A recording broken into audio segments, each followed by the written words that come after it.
So hello guys, स्वागत है आप सभी का एक बार फिर से मेरे इस चैनल सुपर नर्ड में। अब कॉमिक्स के अंदर हमें कुछ ही ओमनीपोटेंट कैरेक्टर्स देखने को मिले हैं और बहुत से हमें ऐसे कैरेक्टर्स देखने को मिले हैं जो ना ही ओमनीपोटेंट बताए जाते हैं। अब सबसे पहले तो ओमनीपोटेंस क्या होता है। ओमनीपोटेंस जो एक तरह की क्वालिटी होती है of having unlimited access of power and potential. अगर सीधे सीधे शब्द में कहा जाए तो सर्वशक्तिमान, यानी कि जो कैरेक्टर ओमनीपोटेंट होता है वो हर चीज़ करने के कैपेबल होता है। और कॉमिक्स में हमें कुछ ट्रू ओमनीपोटेंट बीइंग्स भी देखने को मिले हैं, for example the one above all. लेकिन कुछ कैरेक्टर्स ऐसे भी हैं जो नाई ओमनीपोटेंट के कैटेगरी में आते हैं, यानी कि लगभग सर्वशक्तिमान, जो लगभग हर चीज़ करने के जो है कह सकते हैं कि कैपेबल हैं। और ऐसे हमें काफ़ी सारे कैरेक्टर्स देखने को मिले हैं। और बेसिकली आज की इस वीडियो में मैं 10 ऐसे ही सुपर हीरोज़ के बारे में बात करने वाला हूँ। कॉमिक बुक में यूँ तो काफ़ी सारे सुपर हीरोज़ हैं जो ओमनीपोटेंट हैं या कहो कि नाई ओमनीपोटेंट हैं, बट इस लिस्ट में आज की इस वीडियो में मैं बस 10 कैरेक्टर्स की, एक्चुअली मैं 10 सुपर हीरोज़ की बात करने वाला हूँ, ना कि किसी कॉस्मिक बीइंग की, ना ही सुपर विलन्स की। और ये एक रैंडम रैंकिंग वीडियो होने वाली है। So without wasting any more time, चलिए शुरू कर लेते हैं आज के इस अमेजिंग वीडियो को। Number 10, green lantern God of light. अब डीसी कॉमिक्स के काफ़ी बड़े इवेंट डार्क साइड वॉर के दौरान जो है हमने काफ़ी सारे कॉमिक कैरेक्टर्स को जो है कह सकते हो कि कॉस्मिक बीइंग्स के लेवल तक जाते हुए देखा था। उनकी पावर्स को काफ़ी ज़्यादा कह सकते हो कि हाई पोटेंशियल पे पहुंचाते हुए उन्हें देखा था।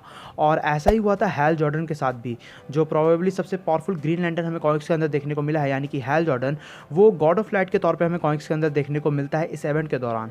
अब बेसिकली कह सकते हो कि Hal Jordan god of light जो है टेम्प्रेरी बेसिस पे बनता है, बट इसकी पावर्स एंड एबिलिटीज़ काफ़ी ज़्यादा इंप्रेसिव हमें देखने को मिली थी जब हैल जॉर्डन जो है green lantern the God of light में ट्रांसफॉर्म हो जाता है। अब गॉड ऑफ लाइट होने की वजह से ये कह सकते हो कि यूनिवर्स के सबसे पावरफुल बीइंग्स, सबसे पावरफुल एंटिटीज़ में से एक बन जाता है, जहाँ because he is now the God of light वो कंट्रोल कर सकता है पूरे के पूरे सोलर सिस्टम को, हर तरह के स्टार्स को, गैलेक्सीज़ को। इतना ही नहीं, वो यूनिवर्सल लेवल पे रियलिटी वॉर्पिंग भी कर सकता था। और इन्हीं सब के अलावा हैल जॉर्डन को गॉड ऑफ लाइट के फॉर्म में जाने के बाद मिल जाती है नाई ओमनीपोटेंस की एबिलिटी। यानी कि बेसिकली हैल जॉर्डन जो है अब एक नाई ओमनीपोटेंट कैरेक्टर बन गया था। बट स्टिल, जैसा कि मैंने बताया कि ये एक टेम्प्रेरी बेसिस पे ही इसे जो है ये पावर मिली थी। और इसके बावजूद भी जो है कह सकते हो कि ये हैल जॉर्डन के अभी तक के सबसे पावरफुल वर्जन्स पे से एक निकल के आया जो हमने कॉमिक्स के अंदर देखा था। Number 9, cosmic immortal Hulk. Cosmic immortal Hulk जो है प्रोबेबली हल्क का अभी तक का सबसे पावरफुल वर्जन माना जाएगा। कॉस्मिक इमॉर्टल हल्क जो है वन बेलो ऑल के द्वारा पजेस्ड है। और वन बेलो ऑल जो है कह सकते हो कि मार्वल के कॉमिक्स के अंदर एज ए एंटी गॉड हमें देखने को मिला है, जो द वन अबव ऑल का डार्क काउंटर पार्ट है। अब इतना तो हमें पता है कि द वन बेलो ऑल जो है वो एक नाई ओमनीपोटेंट बीइंग है, यानी कि लगभग सर्वशक्तिमान। और कॉस्मिक इमॉर्टल हल्क जो है उसी के द्वारा पजेस्ड है। कॉस्मिक इमॉर्टल हल्क ने जो है कॉमिक्स के अंदर through out Galactus, Franklin Richards और मिस्टर इमॉर्टल जैसे कैरेक्टर्स को जो है मारा है। और इसकी पावर्स एंड एबिलिटीज़ जो है कह सकते हो कि कई हद तक कॉम्प्लेक्स मल्टीवर्सल लेवल पे लाई करती है, जिन सब के अलावा इसे मिल जाती है नाई ओमनीपोटेंस की एबिलिटी। अब नाई ओमनीपोटेंट होने का एक रीज़न ये भी है क्योंकि ये द वन बिलो ऑल के द्वारा पजेस्ड है, इसीलिए इसे नाई ओमनीपोटेंस की एबिलिटी मिलती है। यानी कि कॉस्मिक इमॉर्टल हल्क जो है लगभग कुछ भी करने के कैपेबल है और इसने बहुत ही सारे पावरफुल कैरेक्टर्स को भी डिफीट किया है। Number 8, Franklin Richards. अब फ्रैंकलिन रिचर्ड्स जो है हमारे मिस्टर फैंटास्टिक और इनविजिबल वुमेन का बेटा है। और ऑब्वियसली ये बात तो में से ज़्यादातर लोग जानते ही होंगे। बट अगर आ जाए हम लोग फ्रैंकलिन रिचर्ड्स के ऊपर, तो फ्रैंकलिन रिचर्ड्स जो है अपने कह सकते हो कि चाइल्डहुड के दौरान ही जो है हमें as a high celestial level being के तौर पे देखने को मिला था, जहां उसने जो है काफ़ी ज़्यादा इनक्रेडिबल किस्म की एबिलिटीज़ दिखाई। और अपने बचपन में ही उसने एक बेबी यूनिवर्स तक क्रिएट कर दिया था। और अपने अडल्ट फॉर्म में आ जाने के बाद फ्रैंकलिन रिचर्ड्स जो है कह सकते हो कि एक मल्टीवर्सल लेवल कैरेक्टर बन जाता है।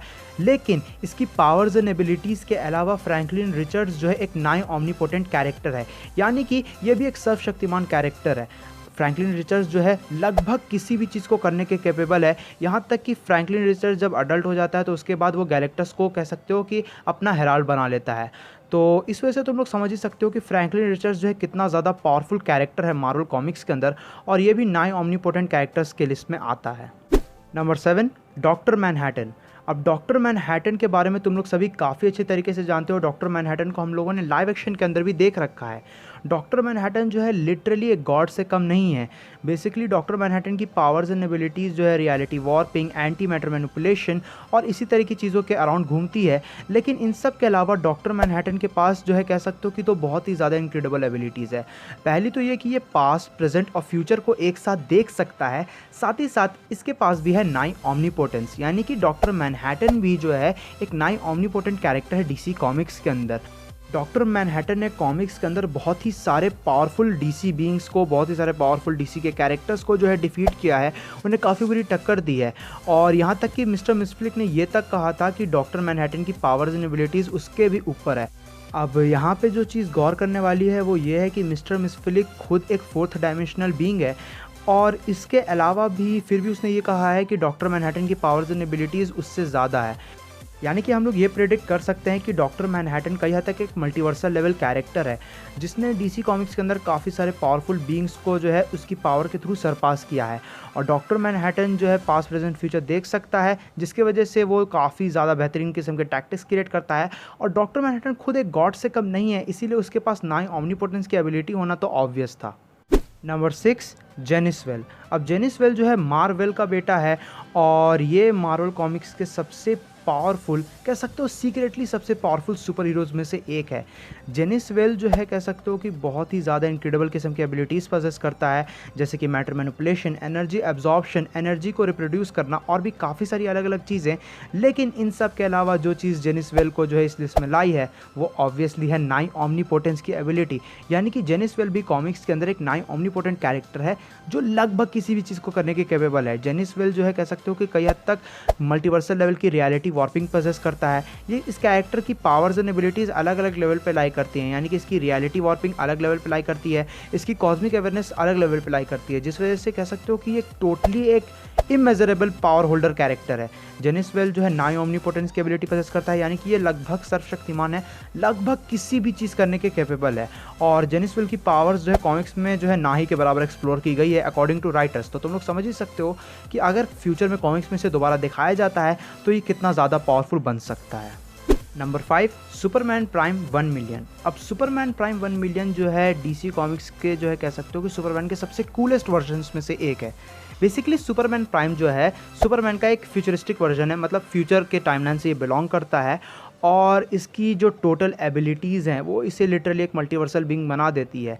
सुपरमैन प्राइम की हमें बेसिकली कह सकते हो कि दो कॉमिक्स देखने को मिली है और वहाँ जो है हमें इसकी पावर्स कई हद तक काफ़ी अच्छे तरीके से एक्सप्लोर करने को नहीं मिली है। बट स्टिल सुपरमैन प्राइम की किसी भी तरह की कोई वीकनेस ना होने के कारण ये बहुत ही ज़्यादा पावरफुल कैरेक्टर बन जाता है। लेकिन साथ ही साथ जो है ये पजेस करता है 9 ऑमनीपोटेंस की एबिलिटी, जैसा कि बाकी कैरेक्टर्स भी करते हैं। 9 ऑमनीपोटेंट बीइंग होने के कारण जो है कह सकते हो कि सुपरमैन प्राइम किसी भी चीज़ को करने के कैपेबल है।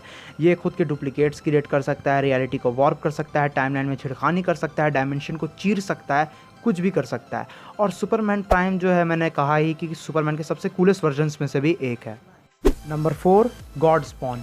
अब गॉड स्पॉन बेसिकली जो है एक ऑमनिवर्सल लेवल कैरेक्टर है जो इमेज कॉमिक्स से बिलोंग करता है, जो मैन ऑफ मिरेकल के साथ मर्ज होने के बाद हमें उसकी पावर्स एंड एबिलिटीज़ काफ़ी नेक्स्ट लेवल पे ले जाते हुए हमें इसे नज़र आया है। गॉड स्पॉन जो है लिटरली कह सकते हो कि अभी तक हमने लिस्ट में जितने भी कैरेक्टर्स की बात की है उन सभी से ज़्यादा पावरफुल है। स्टिल ये वीडियो एक रैंकिंग वीडियो नहीं है, ये चीज़ दिमाग में रखना। लेकिन अगर फिर भी देखा जाए तो गॉड स्पॉन बहुत ही ज़्यादा पावरफुल है। ये ऑमनीपोटेंस लेवल की एबिलिटीज़ पजेस करता है, ये ऑमनिवर्सल लेवल की एबिलिटीज़ पजेस करता है। गॉड स्पॉन भी जो है प्रीवियस कैरेक्टर की तरह रियलिटी को वॉर्प कर सकता है, डायमेंशन में छेड़खानी कर सकता है, यूनिवर्स को 1000 बार डिस्ट्रॉय करके दोबारा से शुरू कर सकता है। लेकिन ये भी एक 9 ऑमनीपोटेंट कैरेक्टर है। अब कह सकते हो कि गॉड स्पॉन को जो है ट्रूली ऑमनीपोटेंट भी बनाया जा सकता था, लेकिन सबसे बड़ी चीज़ यही निकल के आती है कि जो इमेज यूनिवर्स का, जो इमेज कॉमिक्स का सुप्रीम बीइंग है वो ख़ुद ऑमनीपोटेंट नहीं है। तो इसीलिए गॉड स्पॉन को ऑमनीपोटेंट बनाना कह सकते हो कि कॉमिक राइटर्स के लिए थोड़ा सा गड़बड़ी प्रोवाइड कर सकता था फैंस के लिए। लेकिन स्टिल गॉड स्पॉन जो एक 9 ऑमनीपोटेंट कैरेक्टर है, यानी कि वो लगभग किसी भी चीज़ के करने के कैपेबल है और वो बहुत ही ज़्यादा पावरफुल है। Number 3, ruin king Thor. अब रियून किंग थॉर जो है मार्वल कॉमिक्स में अगर हम लोग देखें तो सबसे पावरफुल सुपर हीरोज़ में से एक है।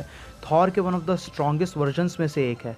रियून किंग थॉर जो है बहुत ही ज़्यादा पावरफुल है। रियून किंग थॉर जो है रियलिटी को वॉर्प कर सकता है, डॉक्टर मैनहट्टन की तरह ये भी पास्ट, प्रेजेंट और फ्यूचर को एक साथ देख सकता है और र्यून किंग थॉर की फीट्स लिटरली काफ़ी ज़्यादा इनवनरेबल दिखाई गई है, जैसे कि इसने वर्ल्ड ट्री को डिस्ट्रॉय किया है, शैडो गॉड्स का कनेक्शन तोड़ रखा है और यहाँ तक कि मंगल जैसे कैरेक्टर को भी जो है इरेज कर दिया था एग्जिस्टेंस से।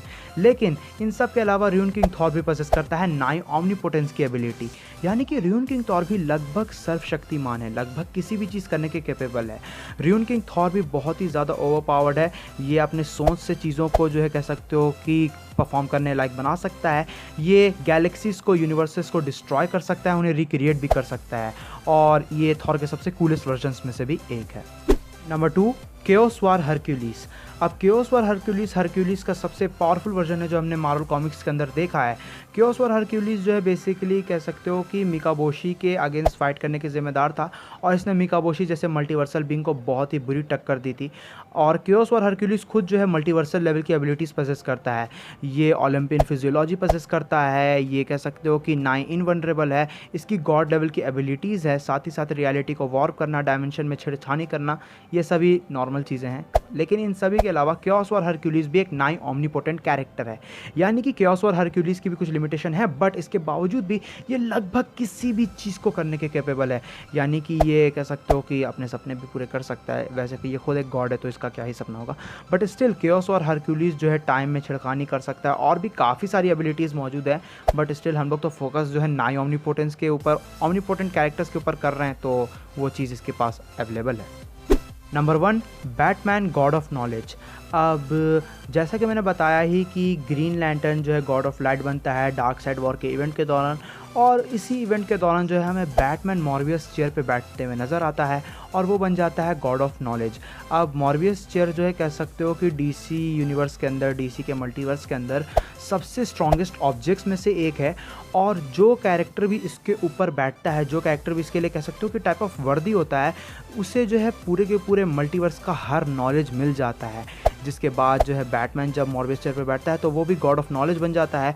उसकी पावर्स एंड एबिलिटीज़ लिटरली एकदम कह सकते हो कि छप्पर फाड़ लेवल पर पहुंच जाती है और बैटमैन भी जो है अपने गॉड ऑफ नॉलेज के फॉर्म में पोसेस करता है 9 ऑमनीपोटेंस की एबिलिटी, यानी कि ये भी लगभग किसी भी चीज़ के करने के कैपेबल है, ये लगभग सर्वशक्तिमान है। और बैटमैन ऑलरेडी इतना ज़्यादा कह सकते हो कि कूल कैरेक्टर है, लेकिन वो एक गॉड बनने के बाद उसकी कूलनेस काफ़ी ज़्यादा बढ़ चुकी होती है। सो गाइज़, ये थी वीडियो उन 10 कैरेक्टर्स को लेकर, उन 10 सुपर हीरोज़ को लेके जो हमें 9 ऑमनीपोटेंट दिखाए गए हैं। बेसिकली ऑमनीपोटेंट जो है हमें कोई सुपर हीरो दिखाया नहीं गया है, लेकिन ज़्यादातर जो कैरेक्टर्स है वो हमें 9 ऑमनीपोटेंट की कैटेगरी में देखने को मिलते हैं। और मैंने बताया था कि ये एक रैंडम रैंकिंग वीडियो है, तो ऐसा मत सोचना कि मैंने इन कैरेक्टर्स को इनकी पावर बेसिस या इनके फ़ैन फॉलोइंग के जो है कह सकते हो कि अकॉर्डिंग रैंक किया, ऐसा कुछ भी नहीं है। बाकी वीडियो को तो मैं शॉर्ट ही रखना चाहता था, बट वीडियो काफ़ी लंबी बन चुकी है। तो वीडियो पसंद आई हो तो वीडियो को लाइक करना, शेयर करना, चैनल पर नहीं हो चैनल को सब्सक्राइब कर लेना। मैं मिलता हूँ तुमसे अगली वीडियो में। Till then bye, stay tune, stay awesome.